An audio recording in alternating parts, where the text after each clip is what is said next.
춘야휴 두보 712-770 어느 본밤 반가운 비 호우지 시절 좋은 비는 시절을 알고 내리나니 당춘내 발생 봄이면 초목이 싹트고 자란다. 수풍잠이며 봄비는 바람 따라 몰래 밤에 들어 윤물새 무성 가늘게 소리도 없이 만물을 적신다. 야경운고 후 들길과 하늘의 구름 모두 어두운데 당선화동명 강가의 배에 불빛 번쩍번쩍 효가농 스쳐 이른 아침 붉게 젖은 땅을 보니 화중금관성 금관성엔 꽃 활짝 피었으리.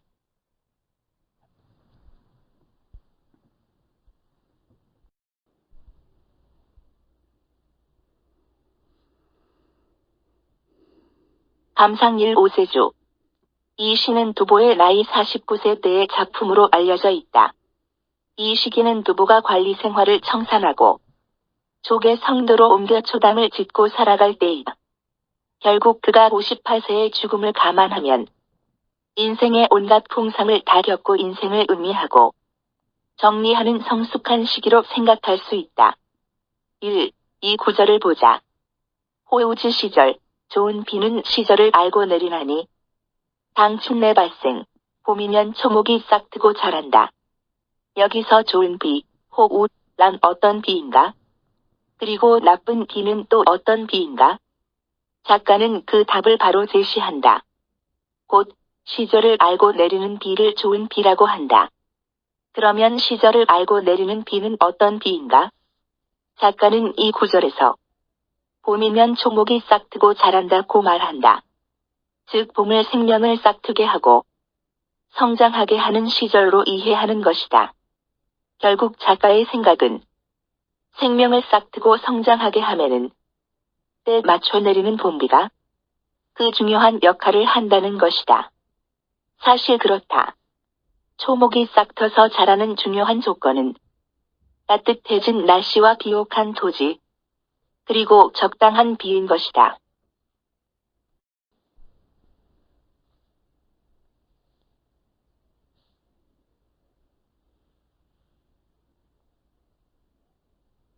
(3) 4 구절을 보자.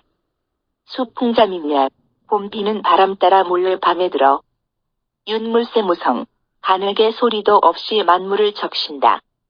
그러면 초목의 탄생과 성장에 필요한 비는 무조건 좋은 것인가? 그렇지는 않을 것이다.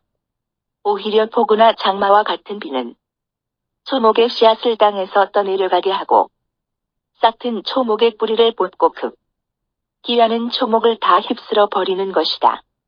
그러면 생명에 좋은 봄비는 어떻게 내려야 하는가? 두보는 말한다. 봄비는 봄바람 따라서 와야 하고 몰래 밤에 내려야 한다고 주장한다. 왜인가? 봄바람은 따뜻한 공기를 몰고 와서 대지에 골고루 따뜻한 기운을 전하는 전파의 작용을 하는 것이다. 따라서 봄비도 바람을 따라와야 대지에 고루 비를 뿌릴 수 있다는 생각이다. 다음으로 봄비는 왜 몰래 밤에 내려야 하는가? 밤은 삼라만상의 낮의 활동으로 피곤한 몸을 쉬고 휴식하는 시간이다. 이때 봄비가 초목에 내리면 초목은 어떠한 생명으로부터의 방해도 없이 봄비라는 생명수를 받아 윤물, 성장할 수 있는 시간으로 본 것이다.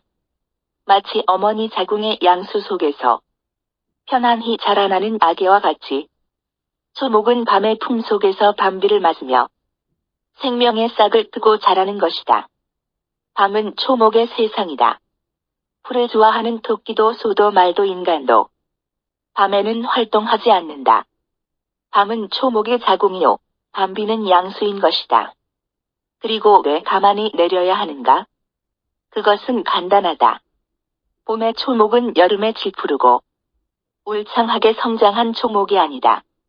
이제 씨앗에서 나오려 하거나 이제 막 지각을 뚫고 나온 새싹인 것이다. 그러므로 소나기처럼 내려서는 안 된다. 어머니가 아기에게 젖을 먹이듯이 물뿌리개로 화단에 물 주듯이 그렇게 조심스럽게 주어야 하는 것이다. 무릇 모든 생명의 탄생에는 밤의 휴식이라는 긴 시간과 어둠이라는 신비와 정정나는 정성이 필요한 것이다. 그러나 무성한 여름의 초목에는 소나기가 제격일 것이다. 봄비는 별 의미가 없을 것이다. 따라서 좋은 비는 시절을 알고 내리는 비인 것이다.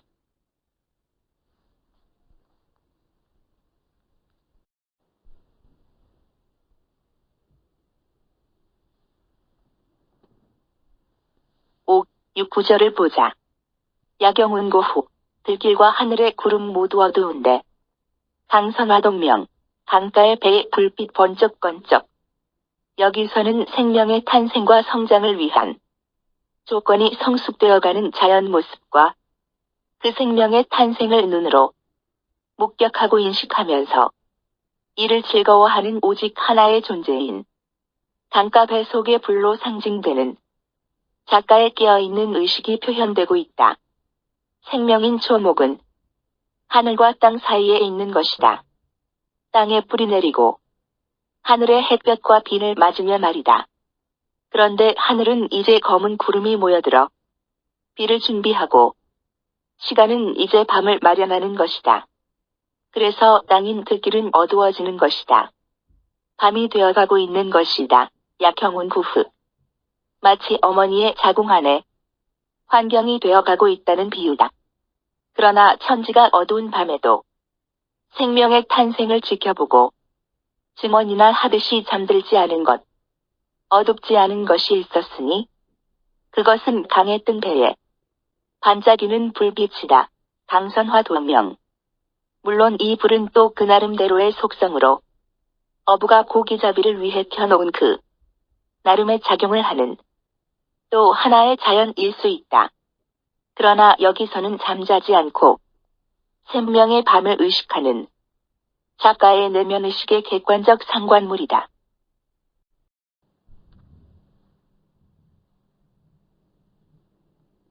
7, 8, 9절을 보자. 효가농 스쳐 이른 아침 붉게 젖은 땅을 보니 화중금관성, 금관성엔 꽃 활짝 피었으리. 여기서는 6, 7, 9절에서 조성한 초목의 생명 탄생과 성장을 위한 비 내리는 밤을 지난 결과 나타나는 변화를 표현하고 있다. 우선 작가는 새벽, 여명이 돋는 새벽의 밤비에 촉촉이 젖어 붉게 피어난 꽃들을 누구보다도 먼저 보았다. 그리고 생각하는 것이다. 날이 환히 밝으면 금관성 곳곳에는 내가 지금 보고 있는 이 꽃처럼 온갖 꽃들이 활짝 피었을 것이라고 말하고 있다.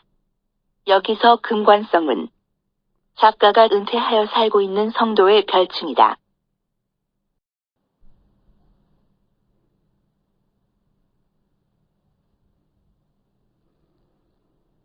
종합적으로 살펴볼 때 이 시는 인생의 온갖 고초를 다뤘고 마지막 관직까지 그만둔 드보가 고향으로 돌아와 전원에서 살면서 지은 시다.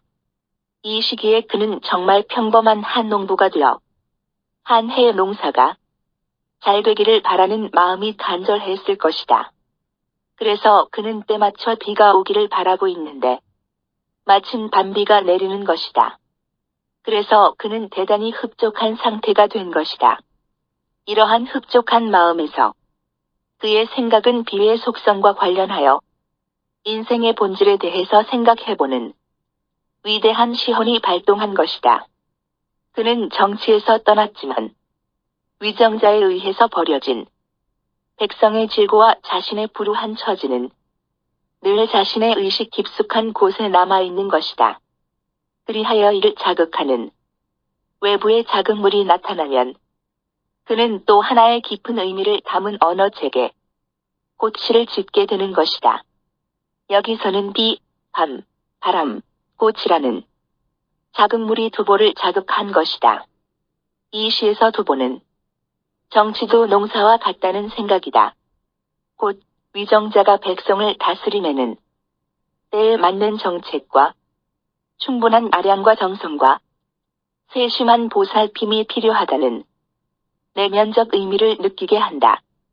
물론 이러한 견해는 너무 지나치게 비약한 해석이라 비판받을 수도 있다. 그러나 전혀 무관하지 않다는 생각이다. 물론 순수한 전원시로 생각할 수도 있다. 이 시에 대한 여러분의 천착이 있었으면 좋겠습니다.